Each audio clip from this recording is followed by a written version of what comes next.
good, man? What's good? Welcome to Musetell, man. Man, glad to be here for real, man. My man. Yeah. My man, I'm hyped. Yeah, man. I'm hyped for real, cause you one of the people that, I kind of started my journey with, on this route of, doing what I love to do each day. And so I'm honored to have you here. Yeah, I appreciate being here, man. And yeah, I'm glad to be here at your studio. Yeah, Nexus. man. I just signed here about 4 months ago. Okay. And God opened the door for me, man. So right, it's a beautiful place. Yeah, it is, man. Shout out to AT Alex Thomas. You know what I'm saying? He owns the place. We got 2 locations, Warren and Youngstown. So okay. Yeah. Okay. So we've been knowing each other since what? Like we was younger. Say probably around like middle school. Yeah. Yep. You know what I'm saying? Play ball. Yeah. Growing up, you grew up in what, Youngstown? Yeah, Youngstown, right. What part of Youngstown did you grow up? On the south side of Youngstown, right? Actually by New Bethel Church. I don't know if people like too familiar about that place, but that's where I grew up at. Right on the south side? Yeah, by Hillman High School, where I used to be. Hillman. Yeah. What was it like? What was like your childhood like growing up? Like, what was man, I ain't gonna lie, bro. The person you see right now is not the person you know what I'm saying, you seen back then. You know what I'm saying? My lifestyle completely changed. Thanks to my mother, Cynthia Gibbs. She sacrificed, man. But we all know to get, to where you need to get to, you gotta sacrifice. Okay. So she sacrificed everything she had to move us out in Austintown to better schooling. You know what I'm saying? Youngstown, we got in trouble, fights every day. You know what I'm saying? Swearing. I would turn into somebody, you know what I'm saying? Somebody I'm not supposed to be. Right. But thanks for her, you know what I'm saying? She turned me into the person I am today. So I appreciate it. Your mom, was a single parent mom. I had a single parent mom. Right. And my mom had to sacrifice everything for me and my sisters to grow up. So what was some things that your mom sacrificed you on? Man, financially she had to sacrifice, man. She took her wants away, her needs away for the betterment of her kids, bro. And it just, man, I can go on, you know what I'm saying? I'll get emotional about it, man. Like, it's amazing, bro. Okay. You know what I'm saying? So I implement that daily in my life. I'm sacrificing everything who I was to become who I am, and that's who I am today. That's why everybody see the success they see today because of that. So you had your brother there, Jonas. Yeah. So how was that like growing up with just you and your brother and your mom? Was it like, and your grandmother? And my grandmother as well, yes. Yeah, Mamie Guilford for sure, yes. So it was just y'all 4, and then when y'all went to Austintown, what was that like, adjustment for you? Like coming from Youngstown to Austintown? Yeah, it was a different demographic. You know what I'm saying? Like I said, I've been around African American kids, so it was my first time being like exposed to a different kind. You know what I'm saying? Right. I embraced it, I accepted it, and they accepted me, man. Like, but as soon as I got there, bro, like I knew it was meant for me to be there. You know what I'm saying? I stood out. I was a star as soon as I got there. You know what I'm saying? Right. Which I wasn't back then. It was crazy. So everything just changed for me. So you played football. Yeah. And you was a quarterback. So you being a quarterback early in your life, I know you're not that same person no more. Oh, yeah. What was like something you learned from, being a quarterback of a team? Like you learned how to lead the whole team. Yep. So what were some things you learned? Man, how to just capitalize on different things going on. Like how to capitalize when things don't go right. You know what I'm saying? How to lead a team where with people's heads down. I'm gonna be that shining light that people come to like, hey man, what should we do? And it's crazy, to this day, this is what I do. People come to me for light. Every time they call me, they want positivity. That's all I give off. Right. Because I'm going to get it back. DJ Khaled said, same thing, bro. When you give what you get, bro. Okay. Straight up. So you played varsity as a freshman. In your last game. Oh, I did. Freshman year. Yeah. You got in the game. What was that like, for you, playing varsity? Man, that was crazy, man. I'm actually the first, first freshman to play varsity at Austintown Fitch High School since Maurice Claret. Okay. So that was amazing. There was pressure as it was going into that game. I threw a pick. You know what I'm saying? I was salty. Who y'all play? Fitch versus Boardman. So it was our rivalry.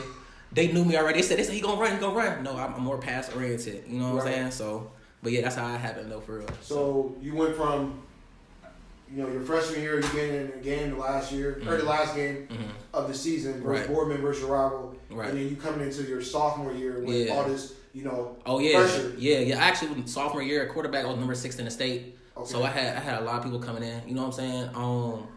It was crazy. Like I said, I had a lot of responsibility. Okay. So, yeah. So, you come in there your sophomore year. You play basketball, too. We played against you guys a lot. Right. Me being at Poland, you being at Fitch. Did basketball help you at that time? Like, when you was playing, sports, was that, I think it kept me more in shape, you know what I'm saying? I think about I set a year out, you know what I'm saying? Probably got me a little bigger, you know what I'm saying? Fat, you know what I'm saying? Lazy, you know what I'm saying? But so I think that kept me in shape. But I eventually, half my junior year, I ended up quit.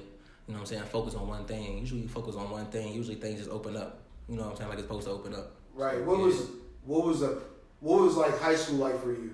What you mean as far as what? Like in terms of like what was like a normal day? You remember like you? I'm saying like what was like some things you were going through when you was in high school? Like you being a star quarterback, you going to class and people were like, oh well, that's John, right. People really thought I just had favoritism, bro. But like, I feel like everybody got favoritism, bro. You just gotta know how to use it to your advantage. Everybody got different gifts, you know what I'm saying? But it's just like I said, people look up to you every day. You know what I'm saying? It's just I took that responsibility on. Like I feel like it's a part of me now. You know what I'm saying? Right. And that's fine. You know what I'm saying? I'm cool being like a cool beat. I'll be that person that, you know what I'm saying, I'll be positive to you. You feel me? Right. So cool. where did the love for music begin? I know you had a video. Yeah. Where did it all start? It started first of all, it wasn't thrown at us. We gravitated towards it without nobody telling you what to do. Right. We didn't conform. You know what I'm saying? So it came to a young age, bro. Like 8th grade, 7th grade, you know what I'm saying? We wasn't going serious with it, but like the people were really receptive to it, and that's where it started, you know what I'm saying? And now I'm 27, so I'm 12 plus years deep in here, bro. So you just was starting out. Remember, I think you told me that you was rapping? Yeah, I was definitely rapping, yeah. And so you was inspired by who? What music artists were you inspired by then? It was 3 6 Mafia. I already knew. But I'm sure you're going to get to it later on in the interview anyway. Yeah. It's just crazy. Everything happens for a reason, and it full circles. It's dope. So you got... this shit crazy, yeah. You got inspired by 3 6 Mafia, and in high school you was playing football, playing basketball, you know, being an all-state athlete that you were. You know what I'm saying? So music was just a hobby, probably more. Yeah, like it was just there. You know it was just there, exactly. So when did you make that step of like, okay, music is really like starting to get like? When I got to college, I had a full scholarship to Ohio Dominican. I ended up getting a deal with Crunchy Black and 3 6 Mafia, which I just said previously, were my favorite rap group. Like really, you know what I'm saying? CDs, everything. I got signed to him, bro. Like I just sent beats in for a mixtape. You know what I'm saying? I just saw somebody say something on ReverbNation.com. You know what I'm saying? One of his A&R's producers at the time. You know what I'm saying? He was actually the number one producer at the time, running the production group. And what's his name? His name Johnny Blaze. Okay. You know what I'm saying? So shout out to Johnny Blaze. I just saw his post on somebody's page, and I sent beats in. 2 weeks later, I'm in class where I hate to be at. It's a religion class. I wasn't supposed to be there. You feel me?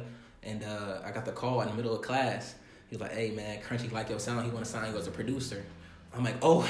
I got out in the hallway. I was geeked up. I'm like, "Yeah, I'm leaving this."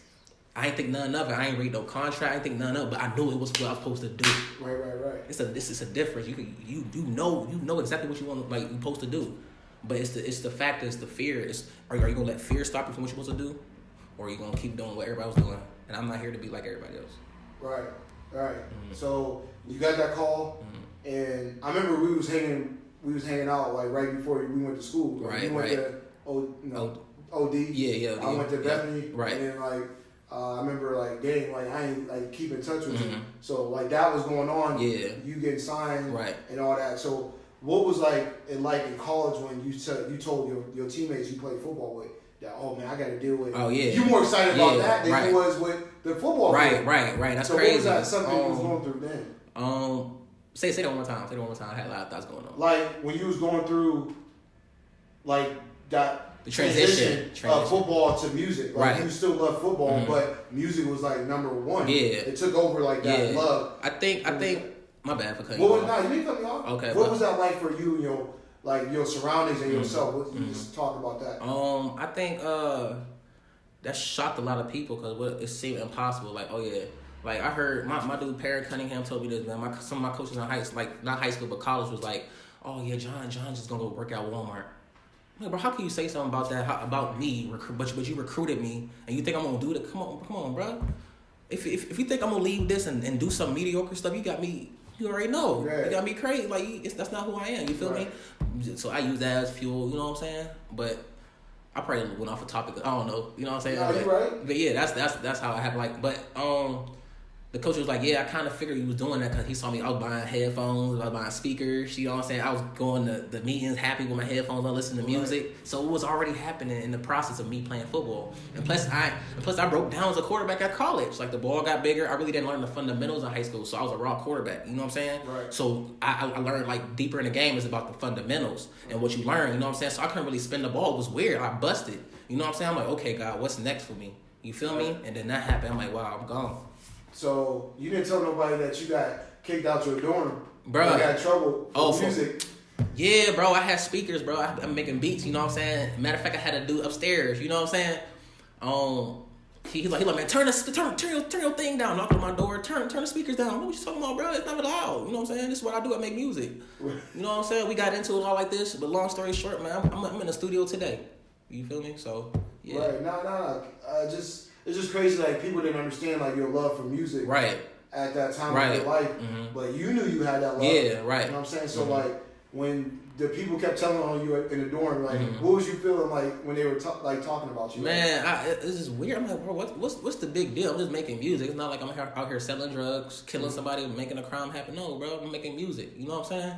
But I guess the RA ended up taking my speakers. The RA took your speakers. Took my speakers, bro. Out my room, came to my room personally, took my speakers, bro.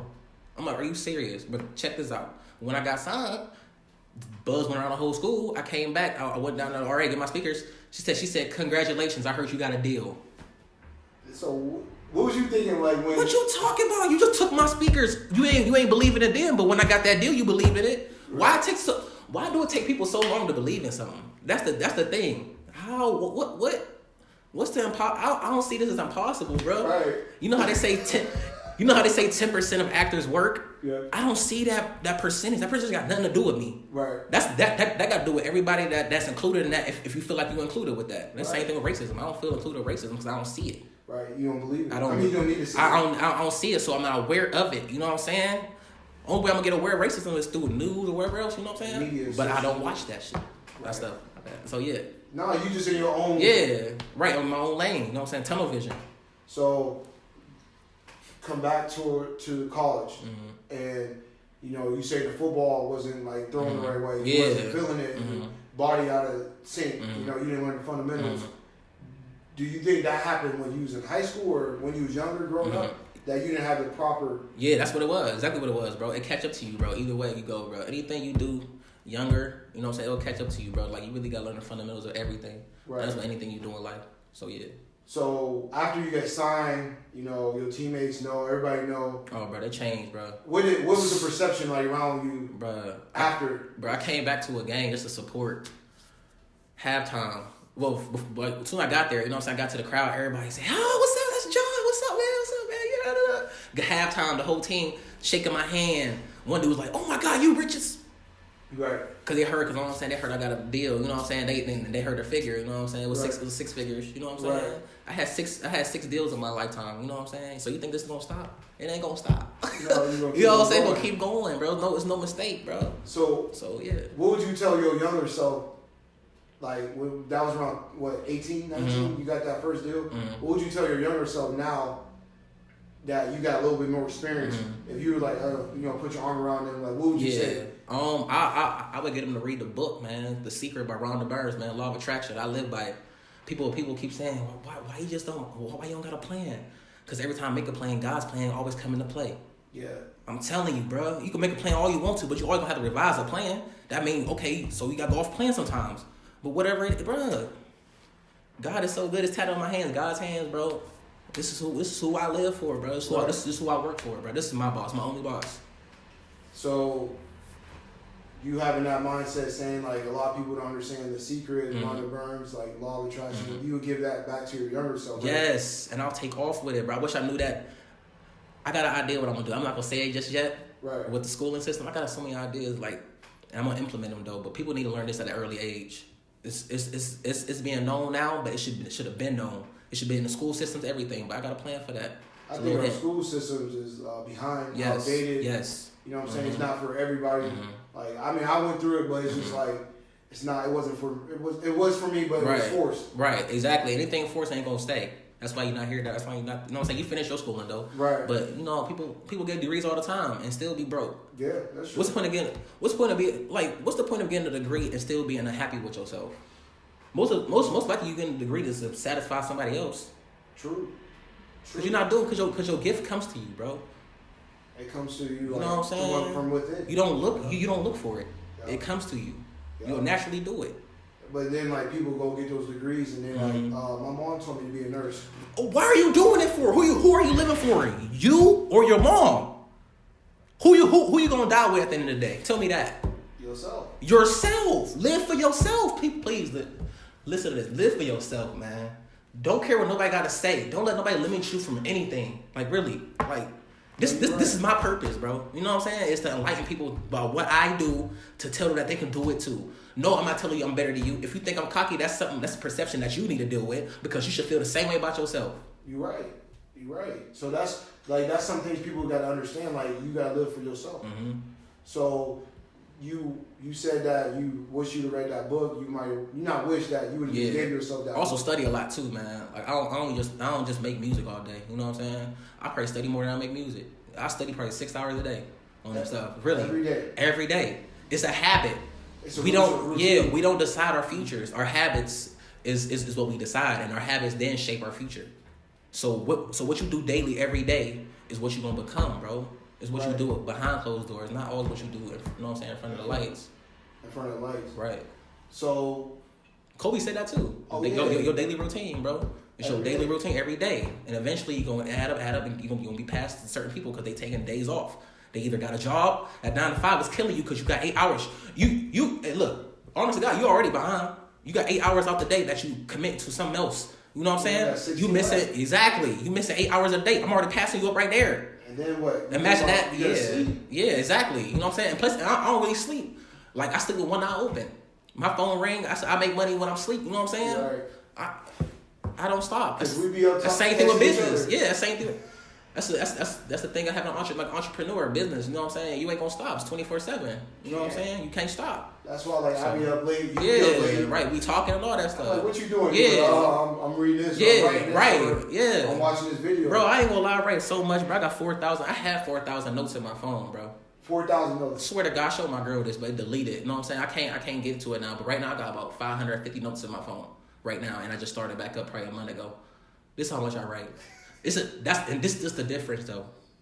And I see it because I'm passing people up, and I see it. It's not a competition because it's nothing for everybody. But people come to me and saying it's a competition, so that's how I notice it. I'm aware of it. Right. If y'all get what I'm saying, then y'all know what I'm talking about. I do. So it's not coming from a selfish standpoint, it's coming from somebody outside of me. Right. It's extrinsic motivation. Exactly. I seen you talk about that. Everybody want to like look at outside achievements. Right. You like, I'm worried about what's inside my belly. Right. What's my fire inside? Your inner self. You're internally motivated. That's called intrinsic motivation. Yep, exactly. And you saying everyone else is really extrinsic. They want to have the biggest cars, the flashy stuff. There's nothing wrong with the flashy thing, but they motivated is different. Right, exactly.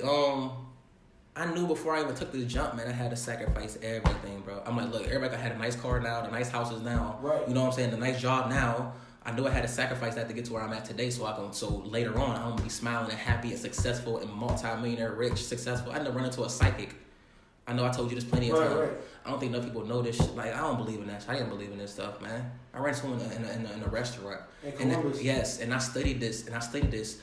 Most of the celebrities you watch today ran into psychics at their lowest points, prophesizing over them. Denzel Washington, you know what I'm saying? Who else ran to a psychic? I know there's so many, man. I can't think offhand, but I know for sure Denzel definitely did. You know what I'm saying? So this is real. Kanye West said it in his I Wonder song. The psychic read my lifeline, bringing millions to the, you know what I'm saying, Chicago skylines. You know what I'm saying? And we was driving. Yeah, we was driving actually in Chicago hearing that, bro. We was driving. My dude Larry Clark actually ran to a psychic in Cincinnati, bro. You know what I'm saying? I told him about, you know what I'm saying? We actually had a conversation about we trying to get to WKBN News. Bro, what happened, bro? We pulled it off the drive. It come from Chicago, bro. WKBN News car came right in front of our car. And what you did, you followed them, and you chased them down, and you went for it, and you gave me your car, your information. Yep. And that's the difference. Somebody else would have like, oh, that's and it came right there. It came right there. Law of attraction, bro.